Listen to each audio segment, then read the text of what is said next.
નમસ્કાર મિત્રો, હું છું આનંદ અને તમે જોઈ રહ્યા છો આનંદ બ્લોગર ને.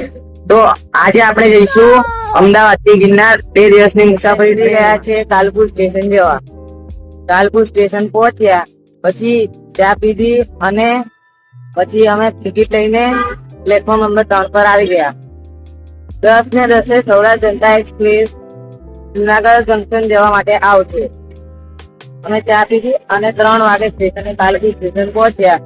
પછી અમે ટ્રેનમાં બેસ્યા. ટ્રેને સુરેન્દ્રનગર, રાજકોટ, વિરમગામ સ્ટેશન કર્યા અને અમને જુનાગઢ પહોંચાડ્યા. 4:40 અમને જુનાગઢ પહોંચાડ્યા. પછી અમે તઈ જલેબી અને પૌવાનો નાસ્તો કર્યો અને અમે રિક્ષામાં બેસી ગયા. રિક્ષાનું ભાડું છે 40 રૂપિયા અને અમે પહોંચી ગયા ભવનાથ મહાદેવ. ભવનાથ મહાદેવનું ભાડું 40 રૂપિયા છે અને અમે ભવનાથ મહાદેવ શંકર ભગવાનના દર્શન કર્યા અને ત્યાંથી નીકળી ગયા ગિરનાર તળેટી. ગિરનાર તળેટી જવા અમે રિક્ષામાં બેસ્યા અને રિક્ષાનું ભાડું હતું 50 રૂપિયા. તો અમે ગિરનાર તળેટી પહોંચી અમે ચઢાઈ શરૂ કરી. 10,000 પગથિયા છે એટલે બધા જય ગિરનારી કહીને બોલીને ચડતા રહ્યા. એટલે અમે અંબાજી પહોંચ્યા.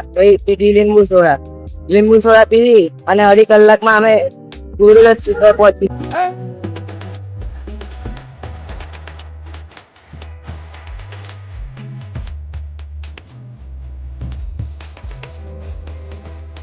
તો અમે ગિરનારનો સુંદર નજારો જોયો અને 12 વાગે નીચે ઉતર્યા અને શ્રી જનતા ભોજનાલયમાં અમે લંચ કર્યું, જેમાં 100 રૂપિયાની ગુજરાતી થાળી હતી.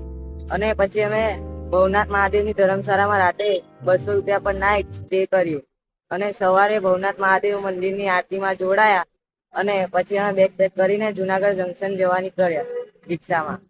પછી અમે સૌરાષ્ટ્ર જનતા એક્સપ્રેસ સવારે 9 વાગે આવવાની હતી જુનાગઢ જંકશનમાં પ્લેટફોર્મ નંબર 1 પર અને અમે બપોરે ટ્રેનમાં વડાપાઉં અને ચા પીધી અને 9:30 રાત્રે અમદાવાદ પહોંચ્યા. તો કમેન્ટ કરો કે અમે બીજી ટ્રીપ કઈ બનાવું અને વિડીયોને લાઈક કરો, શેર કરો અને સબસ્ક્રાઈબ કરો.